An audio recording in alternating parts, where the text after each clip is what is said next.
Yo guys welcome to our channel. टू कैसे हो गाइज, होप करता हूँ फाइन होंगे। So let's start the story. Guys Ch20 Ayesha का दर्द। लंदन। आयशा का बेडरूम। रात का वक्त। रात का खाना खत्म हो चुका था। हवेली के हर कोने में अब खामोशी पसरी हुई थी। सब अपने अपने कमरों में जा चुके थे, सुकून की नींद में डूबे हुए। लेकिन उस एक कमरे की बालकनी में एक औरत अब भी जाग रही थी। आयशा अपने रूम की बालकनी में खड़ी थी। हल्की ठंडी हवा उसके खुले बालों से खेल रही थी।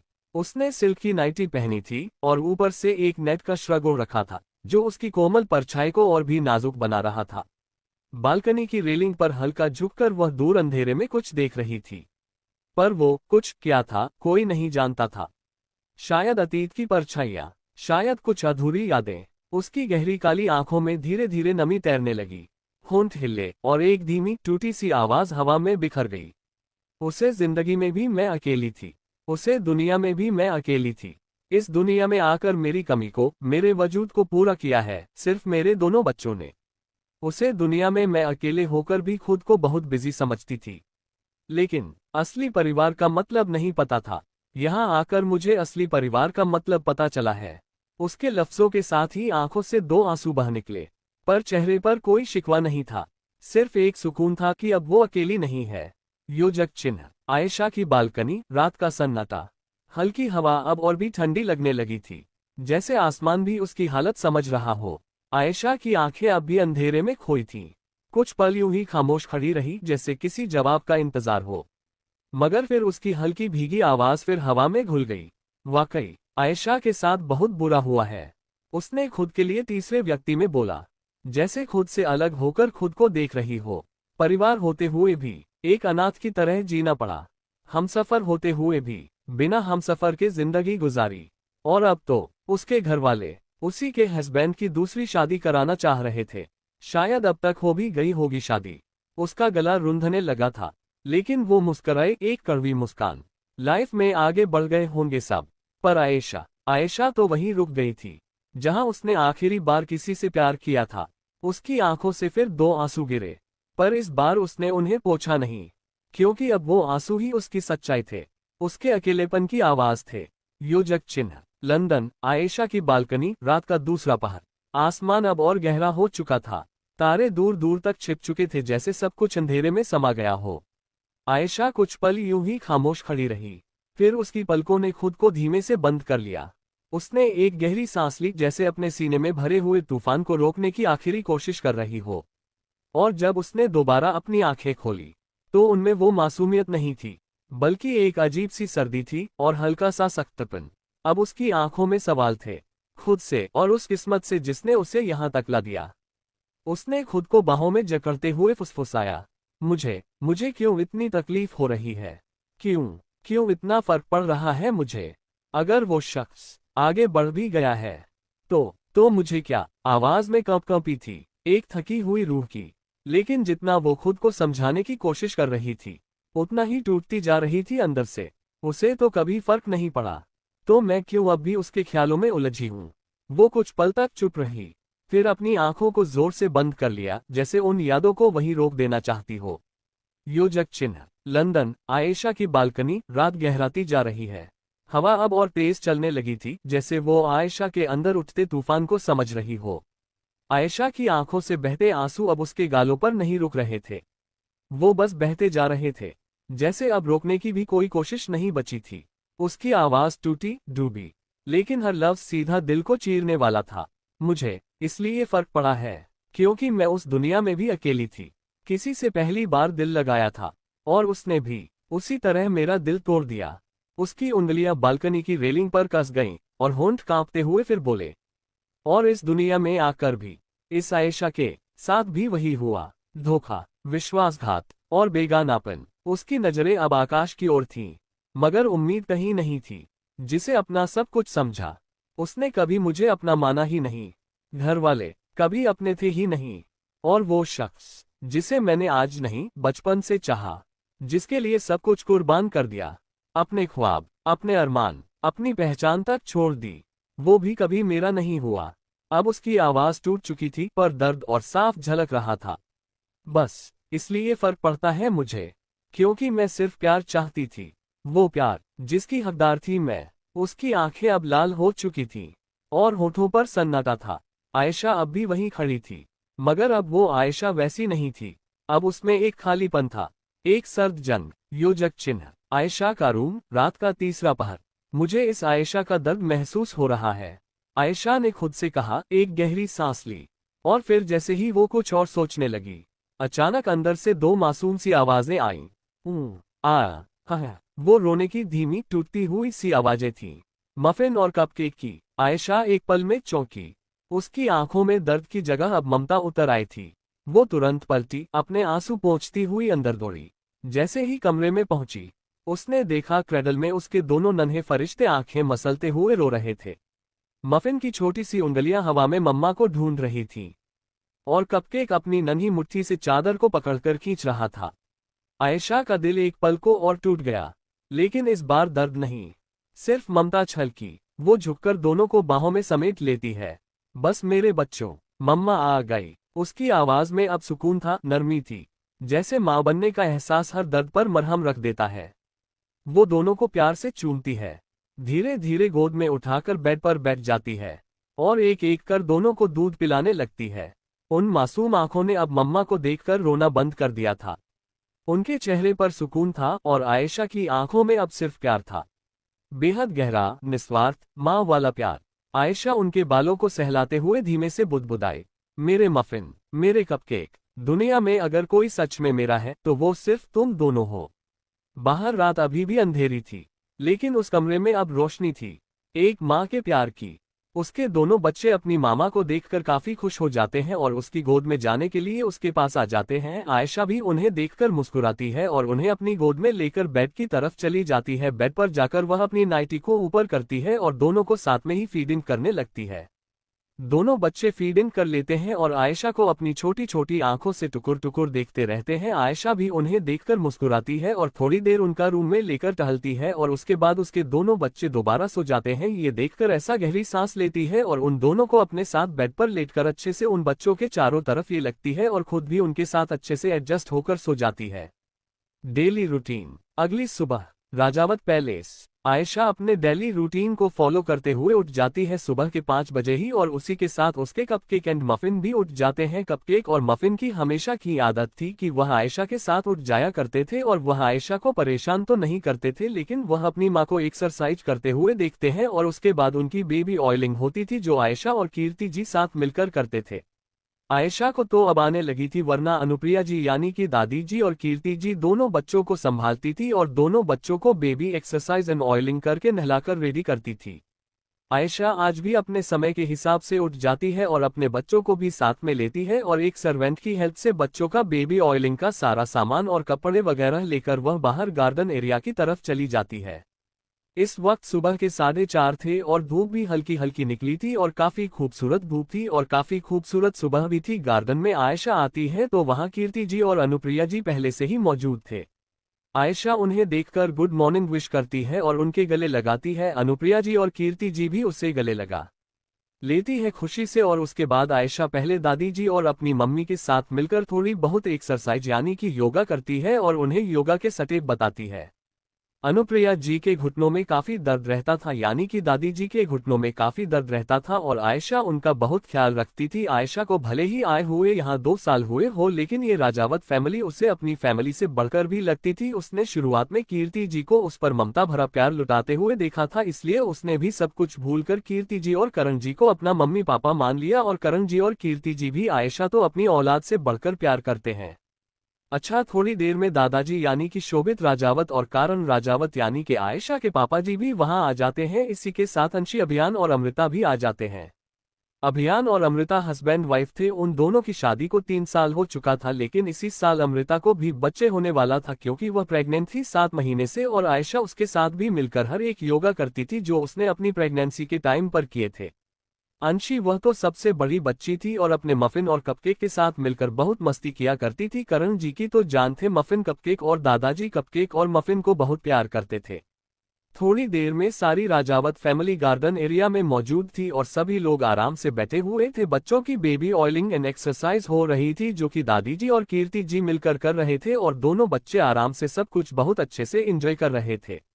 बच्चों की ऑयलिंग हो चुकी थी और सभी लोग वहां पर एक मत बिछाकर बैठे हुए थे और सर्वेंट धीरे धीरे बच्चों की नहलाने के लिए सभी सामान लेकर आ रही थी। छोटे छोटे से बाथटब थे जो वही रखे हुए थे, उनमें पानी भरा हुआ था और मफिन और कप केक दोनों ही उससे बाथटब में बैठे हुए पानी से खेल रहे थे। आयशा अपने बच्चों को देखकर मुस्कुराती है और फिर अमृता को फ्रेश होने के लिए भेज देती है। हालांकि अमृता उससे बड़ी थी, लेकिन अमृता से आयशा का रिश्ता एक भाभी से बढ़कर एक बेस्ट फ्रेंड का था। अमृता ने हमेशा ही आयशा को एक बेस्ट फ्रेंड की तरह संभाला था। सिर्फ यही दोनों नहीं, इन दोनों के ग्रुप में एक और ऐड होती है, बहुत ही अंशी। अंशी और अमृता भले ही बड़ी थी आयशा से, लेकिन उन तीनों का रिश्ता एक सखी परम दोस्त से बढ़कर भी था। वह दोनों ही आयशा की हर एक दुख के साथी थी। बच्चे रेडी हो चुके थे। रेडी होने के बाद उन्होंने शावर भी ले लिया था। इस वक्त हमारी कपकेक में लाइट पिंक कलर की बेबी फ्रॉक पहना हुआ था और जिसमें फ्लावर की डिजाइन बनी हुई थी, और हम मफन ने एक ब्लैक एंड व्हाइट कलर का सिंपल सा टी शर्ट और T shirt and half pant पहना हुआ था। आयशा भी अपने रूम में जाकर शावर लेती है और शावर लेने के बाद वह वार्डरोब की तरफ जाती है। वहां से उसने एक लाइट पर्पल कलर की साड़ी पहनी थी। वह बाहर आती है और अपने आप को आईने में देखकर मुस्कुराती है और उसके बाद वह नीचे की तरफ चली जाती है, जहां इस वक्त परिवार के सभी सदस्य मौजूद थे। उनमें से एक कपल मौजूद नहीं था, वह थे अनिल जी और अनुष्का जी। थे आयशा की नई फैमिली मेंबर्स में चाचा चाची, वह दोनों इंडिया में थे। वही अभी तक सब कुछ नॉर्मल था, सब कुछ अच्छे से था। बच्चे नीचे लिविंग हॉल में जमीन पर बैठकर जो बड़ी से कालीन बिछी हुई थी उसे पर उन लोगों के खिलौने बिखरे हुए थे। वह मैफिन और कपकेक एक दूसरे के साथ खेल रहे थे। वही सभी बड़े डाइनिंग टेबल पर मौजूद है। दादाजी सभी को एक नजर देखते हैं और फिर आयशा को देखते हुए अपनी बात कहते हैं। 2 दिन बाद आपको बेस्ट बिजनेस वूमेन का अवार्ड मिलने वाला है, तो आप मुंबई जा रहे हैं।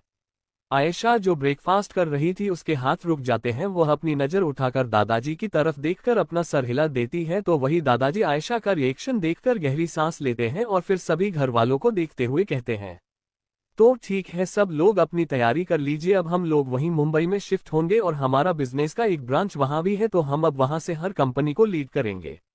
दादाजी का फैसला सुनकर सभी की नजरें आयशा पार्टी की जाती है और वही ऐसा शांति से अपना ब्रेकफास्ट कर रही थी और ब्रेकफास्ट करते हुए वह बहुत अच्छे से महसूस कर रही थी कि सभी की नजरें उससे पर टिकी हुई है। ये देखकर वह गहरी सांस लेती है और फिर ब्रेकफास्ट करते हुए ही रहती है।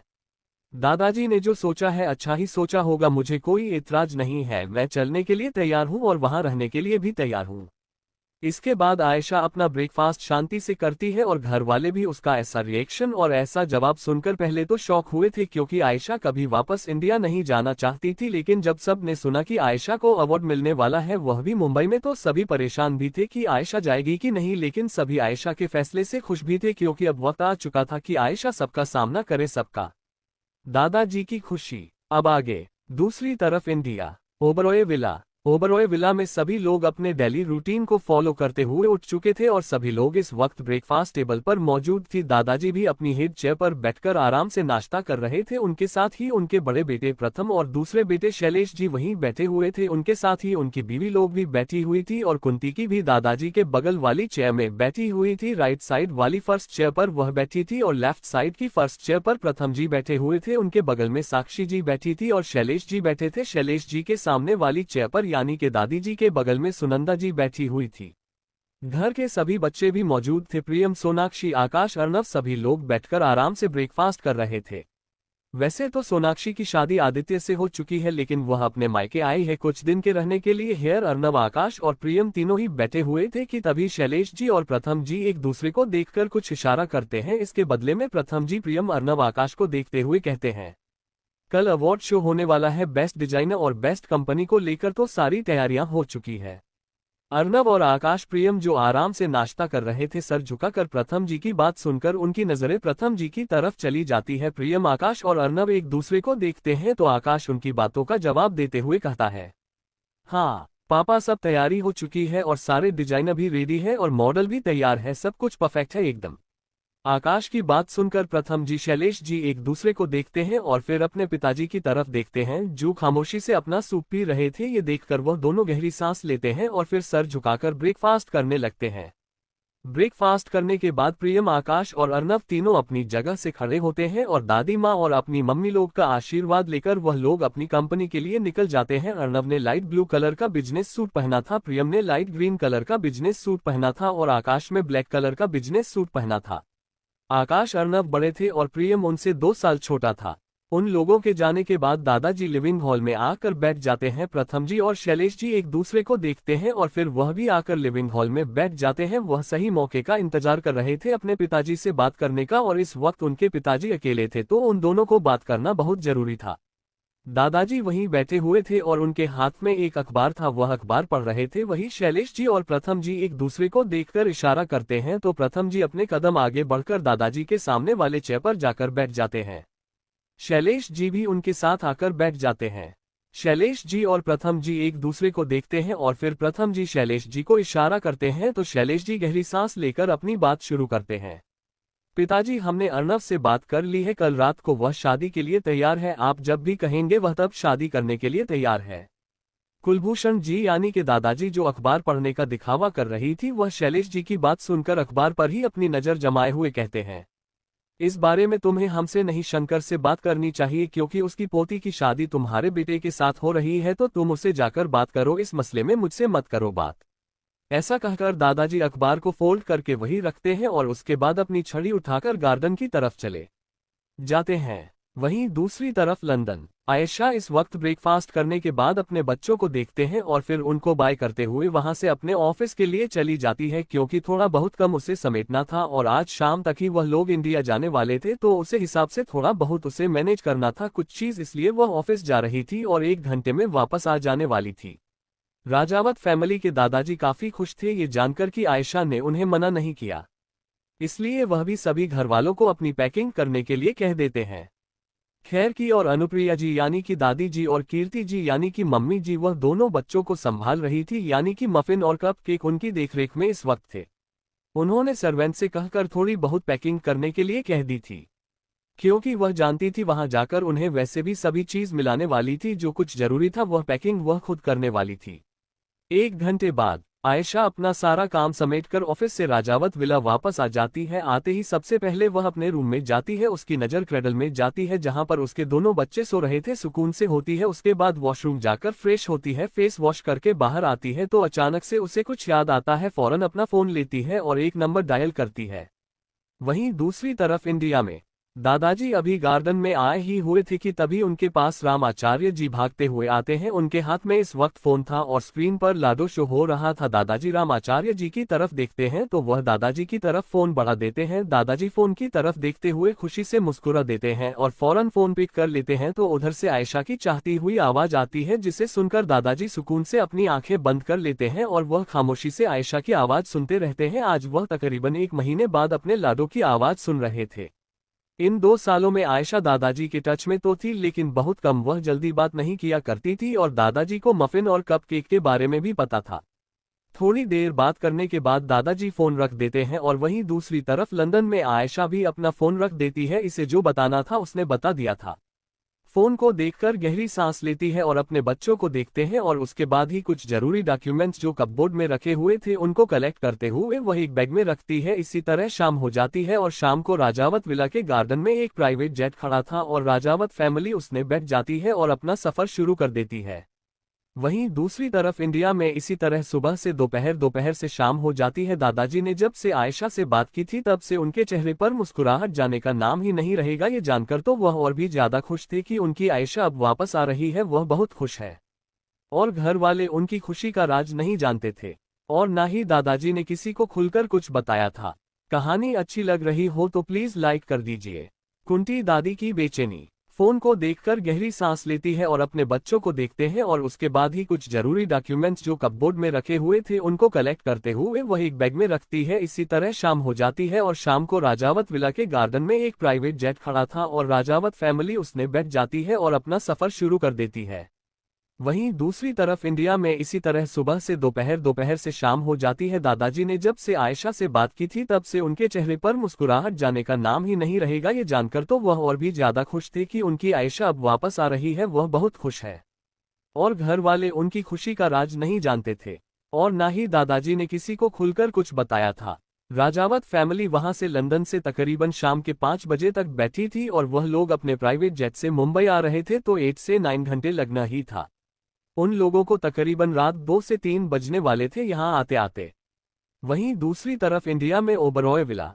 सभी लोग डाइनिंग टेबल पर बैठे हुए थे। अर्नब, प्रियम और आकाश तीनों ही डाइनिंग टेबल पर इस वक्त बैठे हुए थे और तीनों ही कैजुअल कपड़े में थे। वह सभी अपना सर झुका कर डिनर कर रहे थे और दादाजी के चेहरे पर इस वक्त काफी लंबी मुस्कुराहट थी। आज उन्होंने किसी से कुछ भी नहीं कहा था क्योंकि वह किसी से कुछ कहकर अपना मूड खराब नहीं करना चाहते थे। वहीं दूसरी तरफ सभी लोग परेशान थे कल होने वाले इवेंट के लिए। हालांकि उनकी पूरी तैयारी तो थी, लेकिन जब से उन्होंने सुना था कि ट्रिपल ए कंपनी की ओनर भी आ रही है तो जाहिर था उन्हें टेंशन होना। आयशा की यह कंपनी नंबर 1 डिजाइनर की भी थी, दूसरा उसे अवार्ड मिलने वाला था बिजनेस वुमेन का। सब लोग जानते थे कि इन 2 सालों में ट्रिपल ए कंपनी की कितनी ग्रोथ हुई है, कितनी ज्यादा आगे बढ़ी है ये ट्रिपल ए कंपनी सिर्फ इन 2 सालों में, वरना इन 2 साल से पहले इस कंपनी का कोई भी नामोनिशान नहीं था। लेकिन अब ये company number 1 company Rajput umpire को टक्कर देती थी। आयशा की कंपनी वेडिंग प्लानर के साथ साथ डिजाइनर की भी थी जो हर एक से एक कपड़े डिजाइन करते थे। उनकी कंपनी वेडिंग प्लान भी करती थी, काफी खूबसूरत तरीके से, एकदम यूनिक तरीके से करते थे। इसका पूरा दिमाग आर्यन अपने सर उठाता था, तो वही आयशा डिजाइनिंग का जिम्मा उठती थी कि किस तरह की ड्रेस को किस तरह से डिजाइन कर सकते हैं। कल आयशा की कंपनी के 2 बड़े इवेंट होने वाले थे, एक उसकी डिजाइनर कंपनी डिजाइनर ड्रेस को लेकर, दूसरा उसे business women of the year का भी अवार्ड मिलने वाला था। खैर, ओबरॉय फैमिली में सभी लोग अपना डिनर करके अपने रूम की तरफ चले जाते हैं, वही दादाजी भी अपनी रूम की तरफ चले जाते हैं। लेकिन कुंती जी का आज हाल बिल्कुल अलग था। न जाने क्यों आज उन्हें रह रहकर बहुत बेचैनी महसूस हो रही थी, बहुत ज्यादा बेचैनी महसूस हो रही थी। उन्हें ऐसा लग रहा था जैसे कुछ तो होने वाला है जो शायद अच्छा नहीं होगा, कुछ तो ऐसा होगा जो शायद किसी के लिए अच्छा नहीं होने वाला है। वह परेशानी में ठीक से डिनर भी नहीं कर पाए और अपने रूम में आकर वह बैठी हुई थी। अपने रूम में जब वह आती है तो उनकी नजर उनके हस्बैंड पर जाती है जो काफी खुश थे। उन्हें खुश देखकर कुंती जी अपना मुंह बना लेती है और एक बार फिर से उन्हें गहरी चिंता सताने लगती है, क्योंकि उन्हें जब जब भी इस बात का एहसास होता था कि कुछ गलत होने वाला है तब बहुत कुछ बड़ा गलत होता था। खैर, अब सोने का वक्त हो चुका था, सभी लोग धीरे धीरे गहरी नींद की आगोश में डूब जाते हैं। वहीं दूसरी तरफ अरहान का पर्सनल विला। अरहान इस वक्त अपनी इस रूम में मौजूद था जिस रूम में उसने आयशा की काफी सारी तस्वीर लगाई हुई थी। वह उन तस्वीरों को देखते हुए अपने हाथ में ली हुई सिगरेट को फूंक रहा था। उसके चेहरे के एक्सप्रेशन बिल्कुल ना के बराबर थे। वह बड़ी खामोशी के साथ एक तक आयशा की तस्वीरों को देख रहा था। आज सुबह से ही उसकी दिल की धड़कनें बड़ी बड़ी हुई थी, लेकिन हर बार की तरह वह इस बार भी अपने आप को संभाल लेता है। लेकिन शाम से उसे एक अलग सी बेचैनी महसूस हो रही थी। उससे रहकर ऐसा लग रहा था कि उसकी जान उसके करीब आ रही है। अरहान आयशा की तस्वीरों को देखता रहता है और फिर अपने कदम आयशा की तस्वीरों की तरफ बढ़ते हुए अपना हाथ उसकी तस्वीरें पर फिरता है और दोबारा वापस खींच लेता है। वह अपने उसे हाथ को देखा है जिसमें थोड़ी देर पहले सिगरेट थी। ये देखकर वह अपना हाथ को घूरता है और उसके बाद फौरन वॉशरूम की तरफ जाता है। वहां से कम 5 मिनट बाद वह वॉशरूम से बाहर आता है। इस वक्त उसका हाथ एकदम भीगा था और एकदम लाल हुआ था। जैसी उसने अपने हाथों को बहुत खसखस के रगड़ हो, हाँ उसने रगड़ा ही था। उसने अभी जो थोड़ी देर पहले अपने हाथों में सिगरेट ली हुई थी वह उन हाथों को रगड़ रगड़ कर साफ कर रहा था जैसे उन पर कुछ गंदगी लगी हुई हो। वह अपने हाथों पर जरा भी ध्यान नहीं देता क्योंकि बहुत ज्यादा रगड़ने की वजह से कई जगह स्क्रैचेस हो गए थे और उनमें से खून आ रहा था। वह अपनी चोट पर बिना ध्यान दिए अपने कदम दोबारा उससे फोटो की तरफ बढ़ता है और उसे फोटो को देखते हुए उससे पर अपनी फिंगर फिर आते हुए कहता है, माफ करना बीवी, गंदे हाथों से तुम्हें छू लिया। ऐसा कहकर वह कुछ पल रुकता है और दोबारा से अपने हाथ में उसकी फोटो फ्रेम लेकर उसे बालकनी की तरफ बढ़ जाता है। बालकनी में जाकर वह ठंडी हवाओं का एक झोंका उसके गालों को छू कर जाता है और वह उन हवाओं को महसूस करके आंखें बंद कर लेता है और उसके बाद आंखें खोलकर अपने हाथ में पड़ी उसे फोटो फ्रेम को देखते हुए कहता है, शाम से बड़ी बेचैनी महसूस हो रही है, मेरी दिल की धड़कनें बढ़ी हुई है, ऐसा लग रहा है कि जैसे तुम करीब आ रही हो। तो कैसी लगी आज का पार्ट गाइस, कमेंट में जरूर बताइएगा। Thanks for watching my friends, next episode come soon, like and review जरूर दीजिएगा। बाय।